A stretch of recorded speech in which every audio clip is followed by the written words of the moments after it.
Hey there, welcome to Sanz Mantra Studio. My name's Mark Hughes. I'm a Melbourne songwriter, musician and producer. And this is the third episode of Sanz Mantra Studio. And this is where I'll be sharing insights into my musical world, right through from the studio to the stage.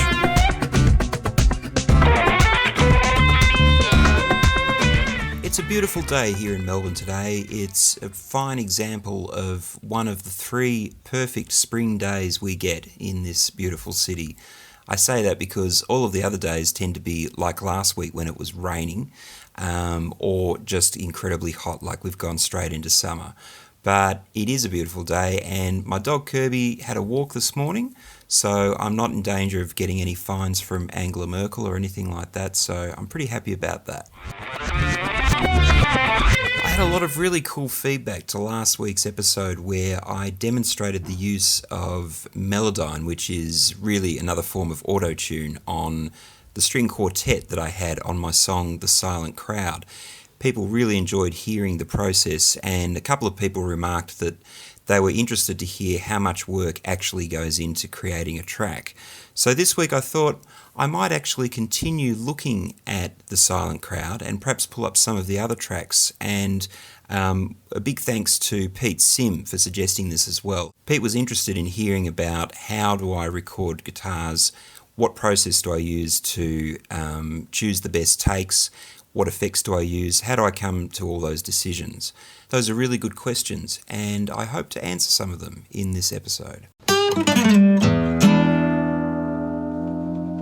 In episode 1 of this podcast, I touched on musicians losing the spark, the love of music, and I didn't really elaborate on that. And what I was going to talk about was how that during lockdown, when I didn't have any gigs, I got back into drawing, which was a childhood passion of mine, I guess, before I discovered music. And that really kind of led to me rediscovering my creativity to a certain extent, in terms of wanting to get back into not just finishing tracks that I'd written a while ago, but writing new material, and just generally thinking in a more creative way. And I wanted to talk some more about how easy it is to lose the spark, the love of music, when you are a performing musician, a working musician, and you're out there doing gigs. You're doing all manner of gigs sometimes. For every Paul Kelly or, insert name of, famous singer-songwriter here, there are probably hundreds and thousands by now, working musicians that also write. They're creative people, but they do a lot of different things. They're balancing working cover gigs, playing in weddings, playing corporate gigs, and teaching. And I happen to do all of those things as well. But with lockdown and with getting into drawing, like I said, that really kind of made me approach my music in a different way. And following on from that, I spend a lot of time practicing my instruments. So primarily I'm a guitarist. I do play piano and keyboards and a little bit of bass guitar as well. But primarily I'm a guitarist, and I spend a lot of time practicing it because A, I enjoy it, but B, I want to be able to play when I feel like playing. So that's a discipline that every musician taps into eventually. It's a bit like, even though there's lots of creative elements to playing music and making music, it's a discipline as well, and it is a physical thing like sport. So there's a physical element, and you do need to keep yourself...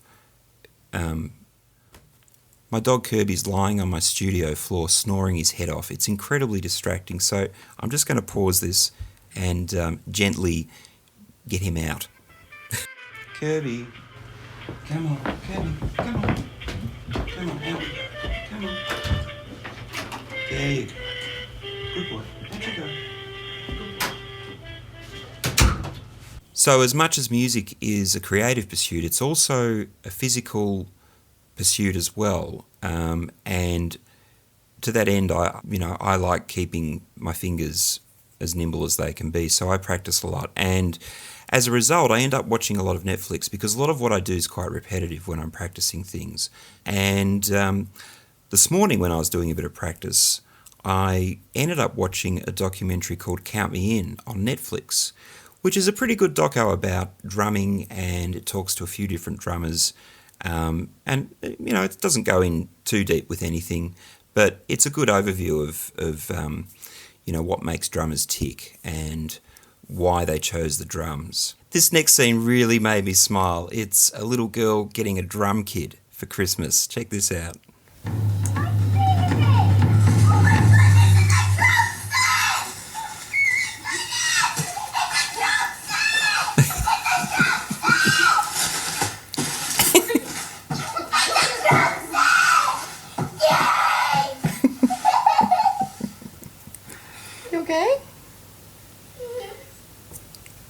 And that really kind of made me laugh this morning when I listened to that, but also made me think that's what it's all about. That's the whole point of playing music. You should love what you're doing. You should love your instrument. And most people, when they first get their instrument, maybe they're not quite as excited as that little girl, but it's not that far off.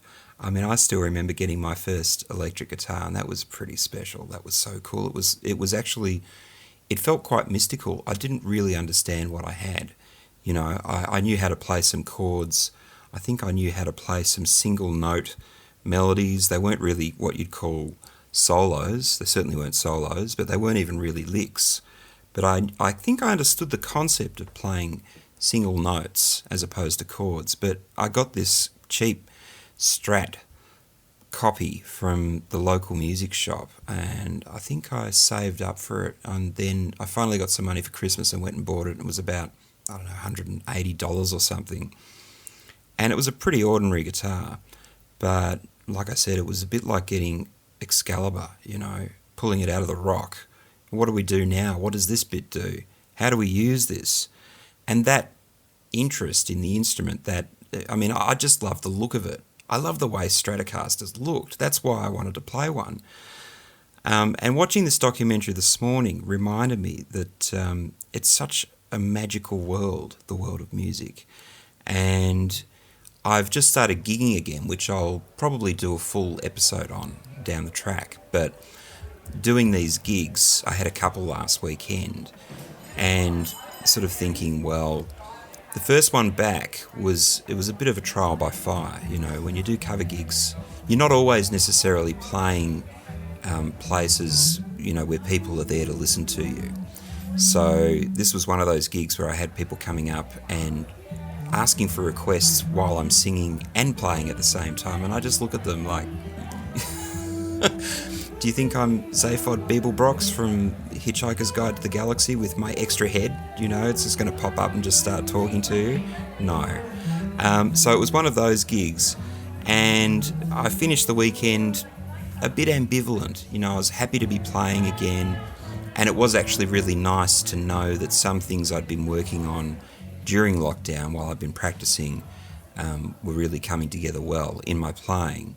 That was really cool. But as I say, I was a bit ambivalent about the whole experience. And then watching this documentary this morning, I thought, well, this is a great gift of, music and playing gigs. And to be able to play music and to have a gig booked where someone wants to pay you to go out and play music.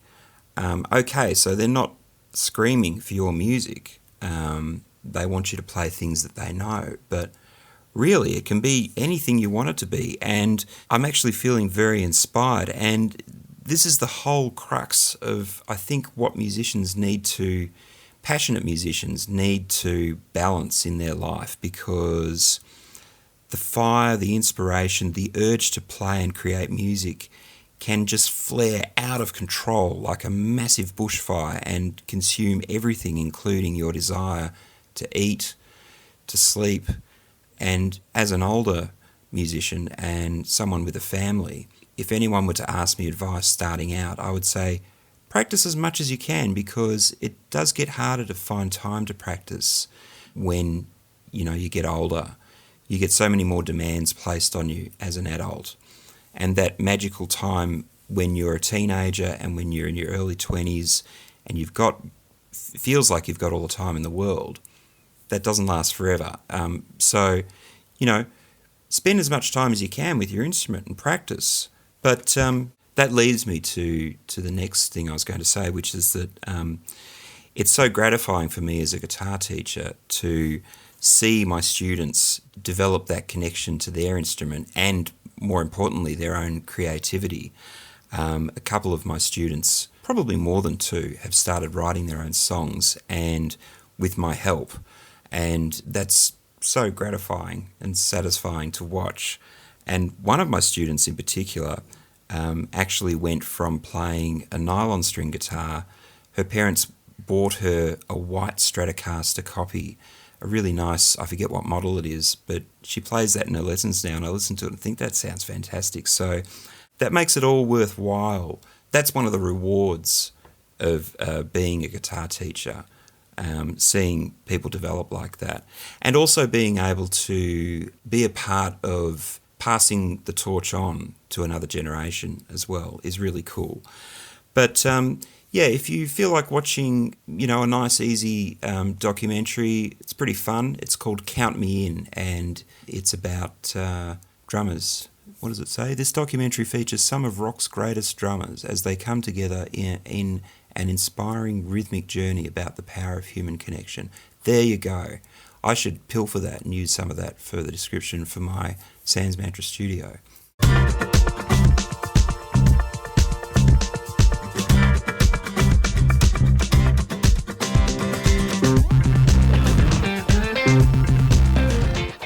I was talking to Peggy the other day. She's my neighbour, and she was saying, can you write me some lyrics? So I said, well, here's a good one, Peggy.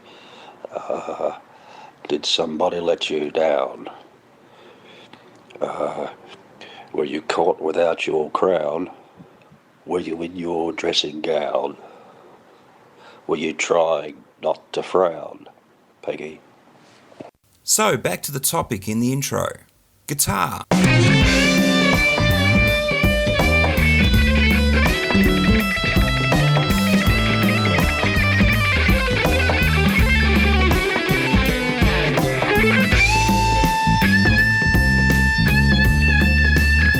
More guitar.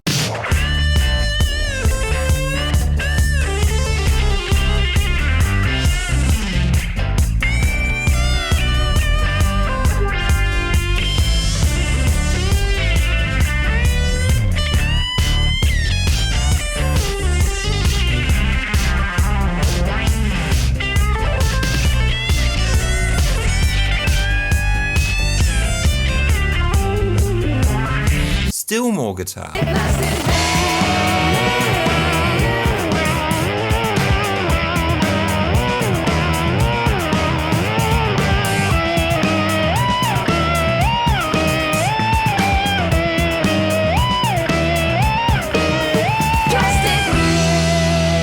You might have guessed that I actually like guitar. I actually love guitar solos. It's a little bit out of fashion these days, unless you're known for guitar playing. But in pop music and rock music, there doesn't really seem to be that many guitar solos, unfortunately. Or if there is a guitar solo, it's not a particularly good one, or it's there as a novelty, more so than an actual cool guitar solo. So I love guitar solos in pop music, in rock music. I love listening to guitar albums as well, but my favourite sort of guitar solo is a well-constructed solo in a great song. And that's what I've tried to do with my album. So the previous 2 or 3 or 4 guitar solos that you were just listening to are actually all from songs from my album, yet to be released. And getting back to the question of how do I use guitars in my music, in terms of how many takes do I use of a solo, what sort of guitar effects do I use? I guess the simple answer is really just, it depends on the track. So some songs, like the first guitar solo that you heard in that bracket, which was from a song called Black Day, really is just a straight ahead sort of, it's a classic sort of guitar solo in my mind, I guess. That's what I was going for. With other songs, with the guitar solo or the guitar parts, I'm quite fond of the wah-wah pedal, which you'd know from Jimi Hendrix and lots of different people. It's quite popular in funk as well. You've heard it. Actually, a really good example would be the guitar solo on Kiss by Prince. That's a great example of a wah-wah pedal solo. But it depends on the song, and I like using a lot of different effects depending on which track it is.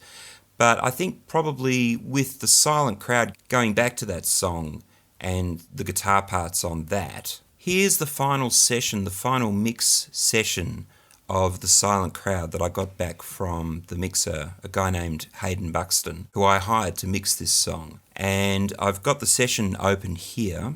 And this is quite interesting to me because I think of the guitars on this song as being quite plain, but even quite plain has a lot of effects, as it turns out. So these are the acoustic guitar tracks. They're actually merged, and what I did was I played the acoustic guitar twice, the same part, and then pan the first acoustic guitar part to the left, and then pan the second guitar part to the right. So you've got a little bit of a stereo spread of the acoustic guitars, and by playing it twice, you've actually got very subtle variations. So no matter how closely you play the same thing the same way, there's going to be little differences.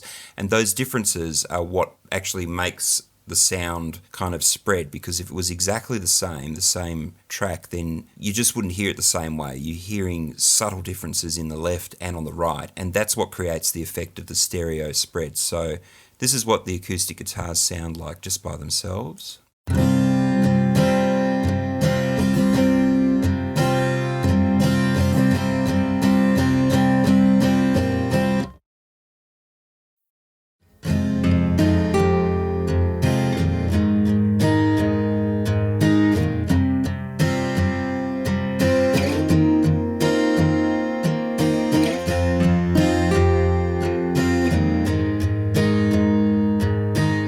And that actually has a nylon string acoustic in there as well, going doo-doo, which is actually from a sample library, because even though I have a nylon string guitar here, I couldn't get the sound I wanted out of it. So I went to a sample library, I played those two notes in on the keyboard and chose a nylon string guitar sound to play those notes.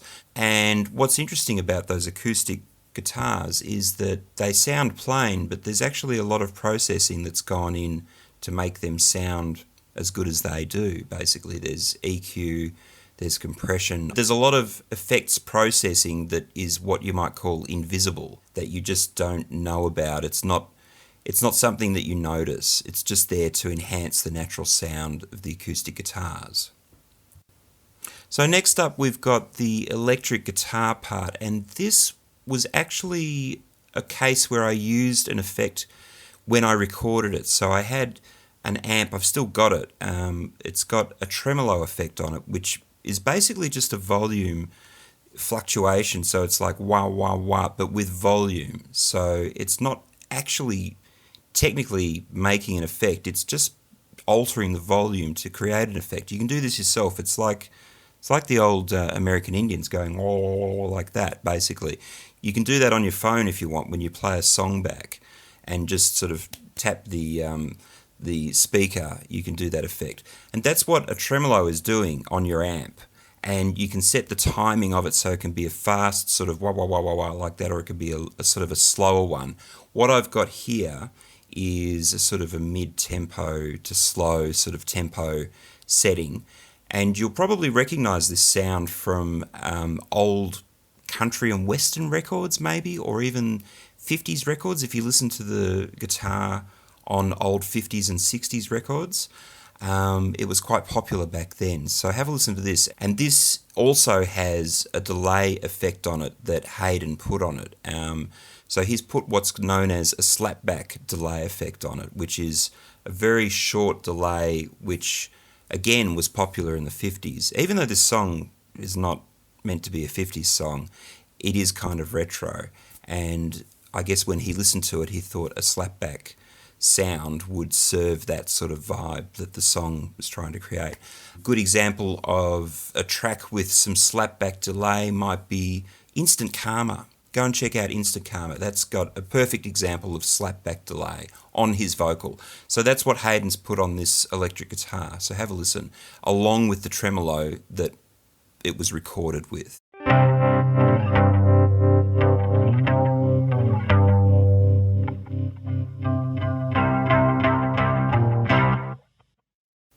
There's a big gap here, so I'm just going to edit the parts together.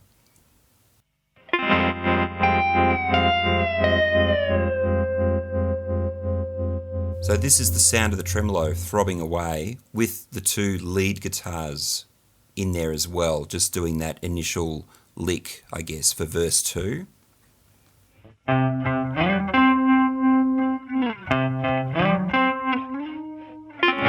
There's that tremolo sound again.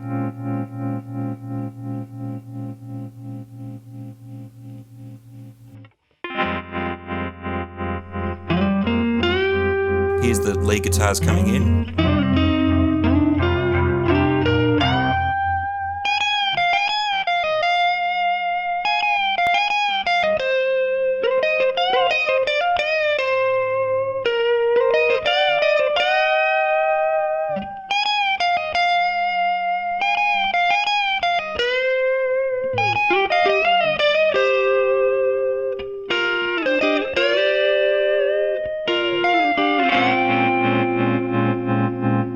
So the guitar sound I wanted for the electric lead solo there, it was kind of tricky, I remember, because normally your go-to is to use a distortion pedal, which gives you a sound straight away, and you've got sustain, and you've got a little bit of meat to play with when you're playing single notes, which is what that solo is. I'm not playing any chords whatsoever, or even two strings at one time. I'm always playing one string at a time. And I wanted something that wasn't really thin, but I also wanted something that wasn't dirty, it wasn't muddy, it wasn't distorted. So my reference point for that was quite an old song by the Red Hot Chili Peppers called Scar Tissue off their Californication album. I forget what year it came out, but it's quite a while ago now. But the lead guitar on that track, which was played by John Frusciante, their guitarist at the time, was clean, and it was clean, but it wasn't thin. I mean, you might listen to it and say, yeah, it's pretty thin, but it's not as thin as if there were no effects on it. That guitar solo has got a lot of what's called compression on it, which, in a nutshell, what compression does is it's much like if you think of a car that's been sent to the scrapyard and it's put into those square, it's turned into a box basically by the compactor. And compression does a similar thing to your signal, your sound. And in the case of the lead guitar on Scar Tissue, what it's doing is it's compacting the sound. So it's getting rid of all the dead spaces in volume. So any bit that's quiet is brought up to meet the loud bits. And it's just this big fat sinewy line, if you could see it on the computer screen. There are no troughs or valleys. It's just one continuous fat line, like it was drawn by a Sharpie. And you can hear that in the sound because suddenly it just becomes subtly fatter. And that's the sound that I wanted for this guitar solo in The Silent Crowd. And the engineer I was working with at the time did a great job getting that. I also like arranging things. I really like arrangements in music, things that have been thought out. So that's why there are actually two guitar solos going at the same time. There's a call and answer on the left and the right. And that sort of is basically how I approach the guitar solo on The Silent Crowd. As far as takes goes, how many takes do I use and how do I decide when enough is enough? Generally with a guitar solo, I've got a pretty good idea of what I want to get out of it. I've either preconceived what I'm going to play, I've practiced it to some extent, or I've got an idea of the effect I want to get, and I generally know it when I've got it. So that could be, a dozen takes, that could be 24 takes, it could be just a handful. It really depends on the song and the mood, the marbo, the vibe, all that.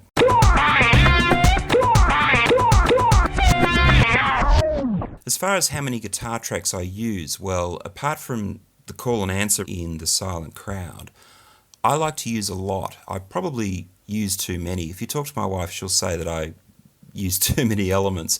But I like music like that. I mean, I love listening to, again, I go back to the example of Sgt. Pepper, and the thing I love about that album, I've realised over the years, is that there are sounds on there that I can't recognise. I don't know what they are. And they're more than likely, they're a mix of 2 or 3 sounds all at once. And there's so many things going on that you can't hear each element clearly, even if you really, really listen carefully. And I really like that. So I like having a lot of layers in my music. So I like having a lot of guitar parts. Probably in the future, I think I might like to move towards being a bit more minimalistic, getting more out of one part instead of having a lot going on. But that's in the future, and I'll just have to wait and see how that pans out. Here's the last verse of The Silent Crowd with the lead guitar. Doing a little lick. And then the tremolo guitar with the slapback delay.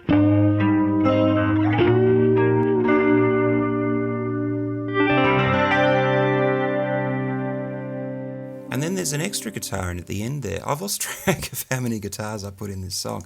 I think that's actually a chorused guitar. So chorus was an effect that was big in the 80s. It's still used now. I can't think of a good example that you could go to listen to, but I'm sure if you Googled chorus effects pedals on YouTube, you'd find the sound pretty quickly, and you know it. But this last guitar part that's playing that arpeggio, doong, doong, doong, doong, doong, is, to my ears, it's got a chorus on it. So I honestly can't remember if I put that on there or if Hayden did in the mix.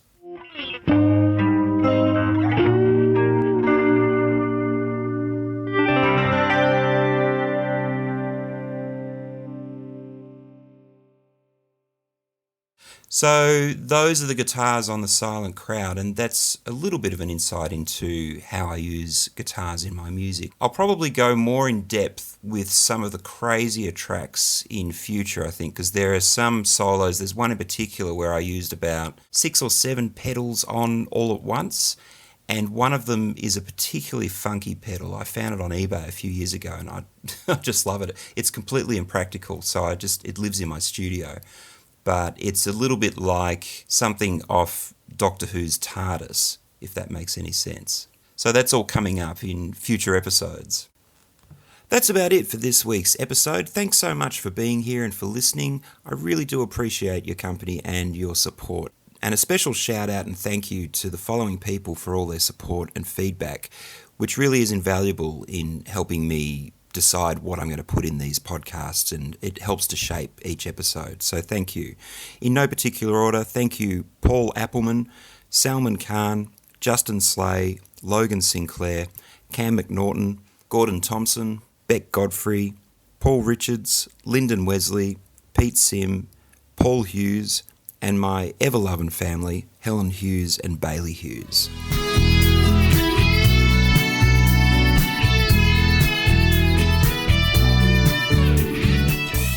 If you'd like to support me and my music, please head over to sanzmantra.com and sign up to my mailing list. It's called the Sanz Mantra VIP Club, and it's where you'll get the first scoop on everything that's happening with my music and any other ventures that I start up, like this podcast, for instance. So head over to sanzmantra.com. You can also go over and subscribe to my YouTube channel, which is just Sanz Mantra on YouTube. And if you have Spotify, please go over there and follow me. I have one song up. It's called The Silent Crowd, as the regular listeners to this podcast would be well aware. But I do have a bunch of other songs coming up soon. I did promise last week that I was going to preview a new song, or at least look at it. It's my next single called City Shrink. Unfortunately, I did have some computer problems over the past few weeks, and that's held up my schedule just a little bit. So I'm not as far along the track with that song as I'd like to be, but I'll share you a little bit of just the chorus here now. It's just a rough mix, so bear that in mind when you're listening to it. It's not the finished song.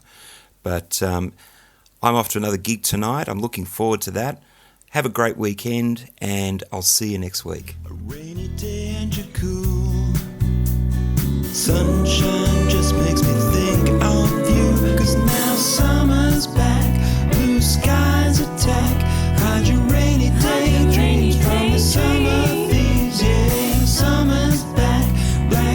bitumen cracks like the ice in your